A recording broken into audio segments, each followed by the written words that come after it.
Hi hello నమస్తే welcome to our channel. నేను మీ భానుశ్రీ. ప్రస్తుతం మనతో పాటు ఉన్నారు ప్రముఖ సీనియర్ పొలిటికల్ జర్నలిస్ట్ ఇమ్మంది రామారావు గారు. వారితో మాట్లాడదాం. నమస్కారం సార్. నమస్తే అమ్మా. అయితే జగన్ కి రజనీకాంత్ గురించి తెలియదా? తెలిస్తే ఇటువంటి పిచ్చి కూతలను యాక్సెప్ట్ చేస్తారా అంటే ఒక విమర్శ వచ్చింది. ఏం చెప్తారు? అంటే ఈ మాటలు మన ఆంధ్రదేశంలో ఉన్న విద్యులు అందరూ మాట్లాడుతున్నారమ్మా. వాడెవడికో తెలియకపోవచ్చు, కాఫీ కప్పులు అమ్ముకున్నాడు, కండక్టర్గా పనిచేసేవాడు ఏదో అంటాడు.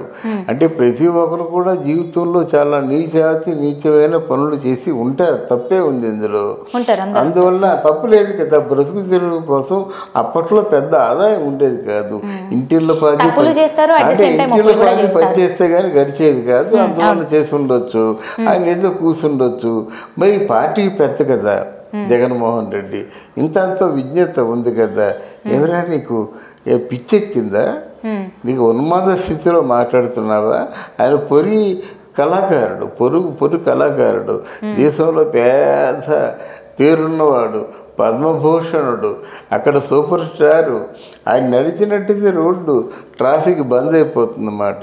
ఇక్కడ నడిచినా అంతే అవుతుంది. ఒకవేళ వచ్చి నిజంగా తాడేపల్లిలో ఒక చిన్న స్ట్రీట్ ప్రొసెసర్ని పెట్టుకుంటే మొత్తం ఆ వీధి అంతా వేరు, ఆ వీధి అంతా బంద్ అయిపోతుంది అన్నమాట జనంతో.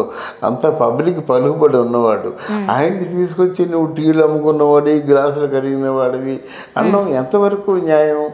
ఒకవేళ ఈ మాటలు రజనీకాంత్ని అన్నాడా లేదా మోదీ గారిని ఇండైరెక్ట్ గా అన్నాడా అనే ఒక డౌట్ కూడా రావచ్చు కదా. రజనీకాంత్ నాకు తెలిసి కప్పులు కడుక్కోలేదు. రజనీకాంత్ నాకు తెలిసి టికెట్ అని కండక్టర్ గా పనిచేశాడు. మరి కప్పులు కడిగిన వాడు మోడీ. మరి మోడీ దుర్మార్గుడాన్ని ముందుకు వచ్చినట్టు జగన్ పరిస్థితి ఏమిటి? జగన్ ఎందుకు కల్పించుకోలేదు? జగన్ ఎందుకు ఆయన్ని అంటే ఏమంటే వాడిని కంట్రోల్ చేయలేదు? ఇదే ప్రశ్న. ఎందుకంటే వాళ్ళ పార్టీలో ఉన్న నోటుకు వచ్చినట్టు మాట్లాడుతున్నారు. మరి విడుదల రజని ఉంది, అలా మాట్లాడుతుందా? మరి ఈ రోజుకి ఎందుకు అలాగా ఉడ్డితలో మాట్లాడితే ఓ మీద పడిపోతూనే ఉంటారు. అసలు ఏం చేస్తుంది అనేసి ఎందుకు లేస్తాడు? ఇల్లు చేద్దామని పూర్తిగాను అందరూ లేకుండా నువ్వు ఒక్కడే పరిపాలించేద్దామన్నా? నువ్వు పరిపాలించాలంటే నీకు ఓట్లు వేయాలి కదా జనం. ఆ విషయం ఎందుకు ఆలోచించరు? అసలు అవసరం లేని దాంట్లో జోక్యం చేసుకుని ట్రోల్స్ లో ఫేమస్ అవుదామని చూస్తున్నారేమో అనిపిస్తుంది కదా వీళ్ళు మాట్లాడుతుంటే. అదేనమ్మా. ఇప్పుడు వాళ్ళు జగన్మోహన్ రెడ్డి ఇప్పుడు ఆయనైతే ఇంత దరిద్రంగా మాట్లాడమని చెప్పడం అర్థమైందా? ఇంత దరిద్రంగా మాట్లాడమని చెప్పడు. మరి మాట్లాడినప్పుడు జగన్మోహన్ రెడ్డి హెచ్చరించాలి కదా. చాలా చాలా పొరపాటు చేస్తున్నారు. పెద్దవాళ్ళని, గౌరవనీయుల్ని, మర్యాదస్తుల్ని అలా మాట్లాడకూడదు. ఇంకోసారి మాట్లాడినట్టే మీ తాట చేస్తా అని చెప్పొచ్చు కదా. మీ పార్టీలోనే ఎలా జరుగుతుంది? దేశంలో లీనియన్స్ ఇచ్చి మాట్లాడిచ్చినట్టు కూడా తెలుస్తుంది. అదేనమ్మా, మీ పార్టీలోనే ఎలా జరుగుతుంది? దేశంలో ఏ పార్టీ వాళ్ళు కూడా ఇంత నోటు కొవ్వు లేదు కదా, ఇంత నోటి దూరం లేదు కదా. నువ్వెందుకు చూస్తూ యాక్సెప్ట్ చేస్తావు? అంటే ఆ మాటలు నువ్వు ఎంజాయ్ చేస్తున్నావా? ఈ మాటలు జగన్మోహన్ రెడ్డిని ప్రజలు ప్రశ్నిస్తున్నారు.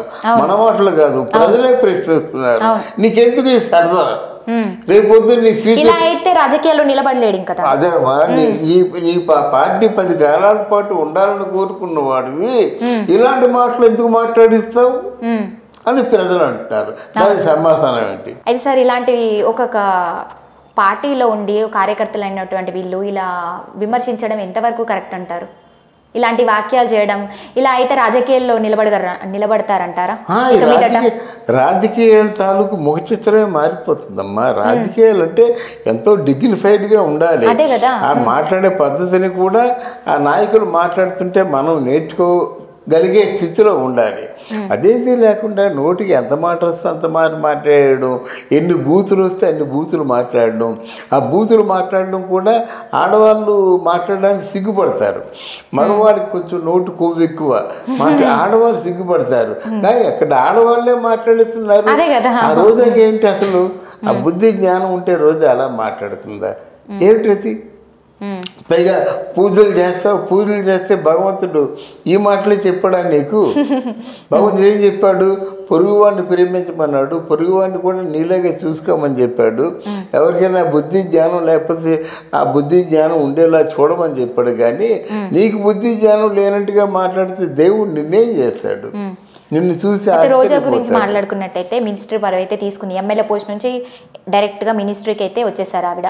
మరి ఇంతవరకు ప్రజలకు ఏం చేశారంటారు? ఈ వాళ్ళను వీళ్ళను ఊరికే తిడుతూనే కాలక్షేపం చేస్తున్నారంటారా, ఇంకేమైనా చేయబోతారా? అంటే ఇక్కడ 2 అంశాలు ఉన్నాయమ్మా. పార్టీకి ఒక ప్రతిష్టను తీసుకురావడం యథా రాజా తథా ప్రజ.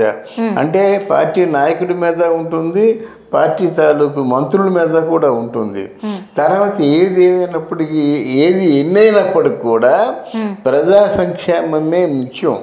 అది ఫస్ట్ ఏంటంటే ప్రజలకి సంక్షేమ పథకాలు అందుతున్నాయా లేవా, ప్రజలకి భవిష్యత్తు పట్ల భరోసా ఉందా లేదా, ప్రజలకి ఏవైనా పరిశ్రమలు వస్తున్నాయా లేదా, చదువుకున్న చదువుకి ఏదైనా భరోసా కల్పించేటువంటి పరిశ్రమలు వస్తున్నాయా, సాఫ్ట్వేర్ కంపెనీలు కానీ ఏవైనా, ఇవన్నీ దృష్టిలో పెట్టుకోవాలి. మనకేంటంటే ఇప్పుడు చంద్రబాబు నాయుడు ఏమంటున్నాడంటే, అంతకుముందు ఎలా ఉండేది, 5,000 రూపాయల జీతంతో కంటెంప్ట్ ఎవరికైనా సరే. అట్లాంటిది సాఫ్ట్వేర్ వచ్చిన తర్వాత 30,000, 40,000, 50,000, ₹1,00,000 వస్తుంది. అంటే ఒక పేదవాడు ఉన్నవాడు అయ్యాడు కదా. ఒక ప్రాంతానికి పరిశ్రమలు ఎప్పుడైతే వచ్చాయో ఆ పరిశ్రమల పక్కన స్థలాలు ఎంతగా పెరిగిపోతున్నాయి.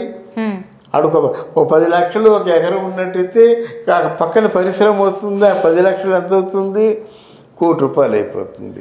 ఇలాగ సంపదని పెంచాడు చంద్రబాబు నాయుడు. అలా సంపదని పెంచినట్టయితే ఎవరికైనా దృష్టిలో ఉంటుంది. కనుక నువ్వు సంపదని పెంచకుండా ఇట్లాంటి అప్పుల్ని పెంచేసి ఉద్యోగాలు లేకుండా మంత్రుల చేత నోటుకు వచ్చినట్టుగా మాట్లాడించినట్టయితే ప్రజల్లో నువ్వేమవుతావు ఒక్కసారి ఆలోచించుకోండి. ఇప్పుడు చంద్రబాబు నాయుడు గారిది 25 ఏళ్ల పరిపాలన, రాజకీయ చరిత్ర గురించి మాట్లాడుకుంటే, సో ప్రజలందరి నుంచి నా పర్సనల్గా నేను వ్యక్తిగతంగా చెప్తుంది ఏంటంటే, నేను విన్నది ఇది నిజం.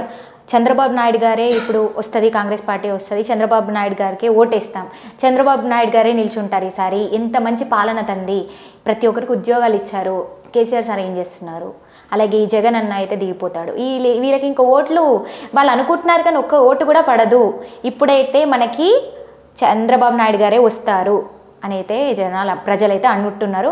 వాళ్ళు ఇంకా వాళ్ళ మాటలు వింటుంటే కూడా చంద్రబాబు నాయుడునే ఎన్నుకునేలా ఉన్నారు. అవునమ్మా, చంద్రబాబు నాయుడే వస్తాడని మనం అనుకుంటున్నాము, వచ్చేందుకు వాళ్ళ అవకాశం. సో వీళ్ళంతా ఉన్న వాళ్ళు కూడా కదా. చంద్రబాబు నాయుడు ఒక గుంటూరులో ఎక్కడో మీటింగ్ జరుగుతుండగా 3 చచ్చిపోయారు. తర్వాత ఇంకొక ప్రాంతం ఆ పేరు ఏమిటో బహిరంగ సభ జరుగుతుండగా 11 మంది చచ్చిపోయినారు. ఎప్పుడు పడితే అప్పుడే ఓ చంద్రబాబు నాయుడు తాలూకు ఒక అధికార ప్రతినిధి ఇప్పుడు మనం మాట్లాడుకుంటుంది రజనీకాంత్ మీద కూడా ఇలాంటి విమర్శించారు జగన్ గారే. ఒక పదవిలో ఉండి కూడా ఇలా మాట్లాడాలి, ఇలా మాట్లాడకూడదు, జనాలు ఉన్నప్పుడు ప్రజలు ఉన్నప్పుడు వాళ్ళు మనల్ని ఎలా చూస్తారు, తిరిగి మనకు ఓట్లు ఇస్తారా వేరా అనేది మనం ఇప్పటిదాకైతే మాట్లాడుకోవడం జరిగింది. సో అందుకు గాను మంచి ఒక నాయకుడు, ప్రజల్ని మంచిగా పరిపాలించే నాయకుడు అంటే చంద్రబాబు నాయుడు గారే అని అయితే మనం వింటున్నాం. సో అందుకని చంద్రబాబు నాయుడు గారే నిల్చుంటారు అనేది అంటున్నారు. సో దీనికి మీరు ఇచ్చే సమాధానం ఏంటి? అదేనమ్మా, చంద్రబాబు నాయుడుకి అనేక ప్రతిబంధకాలు ఉన్నాయి. జనం ఏంటంటే జనం తిరగబడి, అంటే వైఎస్ఆర్ కాంగ్రెస్ పార్టీ తాలూకు కార్యకర్తలు తిరగబడుతున్నారు. నేను అదే చెప్తున్నా, మధ్యలో అడ్డొచ్చావు, జనాన్ని చంపేస్తున్నారు వైఎస్ఆర్ సిపి వాళ్ళు. అక్కడ గుంటూరులో సభ జరుగుతుండగా 3 చంపేశారు. ఇంకెక్కడో సభ జరుగుతుండగా 11 మందిని చంపేశారు. ఎవరైనా ఏదైనా మాట్లాడుతుంటే తెలుగుదేశం పార్టీ వాళ్ళని అడ్డగోలుగా చంపేస్తున్నారు అంతే. హింస, రక్తపాతం. లేకపోతే చూడండి, అతను అన్ని అబద్ధాలే కదా. అటు బాబాయిని చంపేశాడు, వచ్చాడు, నాకేం తెలియదు అన్నాడు, గుండె నొప్పి అన్నాడు. ఇక్కడేమో కోడికత్తి డ్రామా ఆడాడు. చంద్రబాబు నాయుడు కోడికత్తి అని పంపించాడు, నన్ను చంపేళ్ళకి అన్నాడు. వాడేమో ఆ కోడికత్తి శ్రీనివాసు, లేదు జగన్మోహన్ రెడ్డి తెలుసు, జగన్మోహన్ రెడ్డిని పొడిచే ముందు మాట్లాడాను, పొడిచిన తర్వాత మాట్లాడానని వాడు నిజం తేటసెల్లంగా చెప్పాడు. ఇన్ని అబద్ధాలు ఆడుకొని, ఇన్ని కుట్రలు చేసుకొని ఏం ఉద్ధరిద్దామని, అందువల్ల మన చెడు మనతోనే ఉంటుందమ్మా. ఒకటే అవును. నీ మంచి నీకు తోడవుతుంది, నీ చెడు నీకు డెఫినెట్గా ఆ చెడుకి ఫలితాన్ని చూపిస్తుంది. కర్మ అనేది. సిద్ధంగా ఉండండి. Okay sir, thank you so much. Thank you అమ్మా, థ్యాంక్ యూ.